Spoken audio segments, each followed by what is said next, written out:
เคสบายดีทุกคนตอนนี้เขาจะมารีวิวอาหารกาแฟเนาะแล้วก็เป็นบอนเฮ็ดแบรนด์กาแฟของแบรนด์ที่เขาเห็นอยู่ตามห้างเนาะโดยเฉพาะมันจากสวนสุจอกเนาะทุกคนพิกัดนี่แม่นตั้งอยู่บ้านทงเซ็ตเนาะทุกคนวันนี้เขาก็มาหาเจ้าของเพิ่นเองเนาะเพิ่นก็เฮ็ดแพ็กเกจได้ขายหลายอย่างเนาะเดี๋ยวเขาจะมารีวิวเนาะทุกคนโดยเฉพาะแม่นแบรนด์คอฟฟี่จากสวนสุจอกเนาะที่เราเห็นตามเวสโคหรือว่ามหาไส้ต่างๆเนาะเราได้เห็นแล้วก็มีแพ็กเกจที่ขายอยู่ตามขนาดเนาะกาแฟนี่มีเดียมมีดาร์กโอเคมีส่วนร้ายนี่เป็นอาริบากาเนาะทุกคนกาแฟกาติมอร์บานเฮาเนาะอันนี้ก็คือกาแฟแบรนด์จากสวนสุจอกโอเคนี่ก็คือแบรนด์ของเราเลยเราก็มีห้านนิดหน่อยเนาะแล้วเราฮับขัวแหละผู้ใดที่สนใจเนาะเกี่ยวกับกาแฟหรือว่าอยากต้องการจะลองซิมกาแฟปากซองก็สามารถสั่งได้เนาะทุกคนเดี๋ยวจะถ่ายหม่องที่เข้าลบขัวเองเนาะทุกคนเดี๋ยวจะ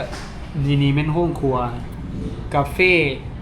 ก็มีหลายแบบเนาะทุกคนให้เฮาเลือกโดยเฉพาะถ้าว่าเฮาต้องการกาแฟอาริบากาหรือว่าโรบัสต้าก็สามารถสั่งเป็นพิเศษเนาะแต่เราสีเฮ็ดให้เฮาอันนี้คือบอนที่แพ็กเกจของเราเนาะถ้าผู้ใดสนใจหรือว่าต้องการเนาะก็สามารถสั่งได้เนาะเขาจะเอิ้นว่าส่งอันนี้เราส่งขึ้นไปเวียงเนาะแต่ละห้างต่างๆเขาจะเห็นแบรนด์ของเราว้าวจากสวนสุจอกถ้าผู้ใดอยากลองซิมอันนี้เขาก็จะอันนี้ก็คือ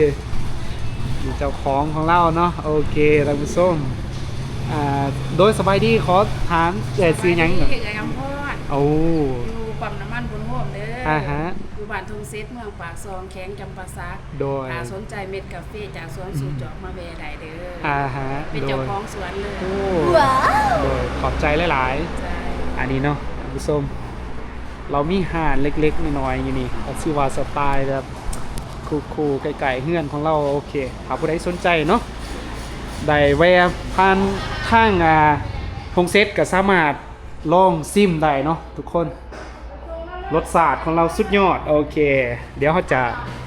อัปเดตใช่ไหมเนาะค่ะ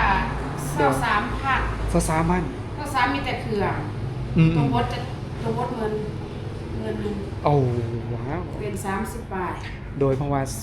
สนใจแบบเกี่ยวกับกาแฟอยากเฮ็ดโดยตามสบาย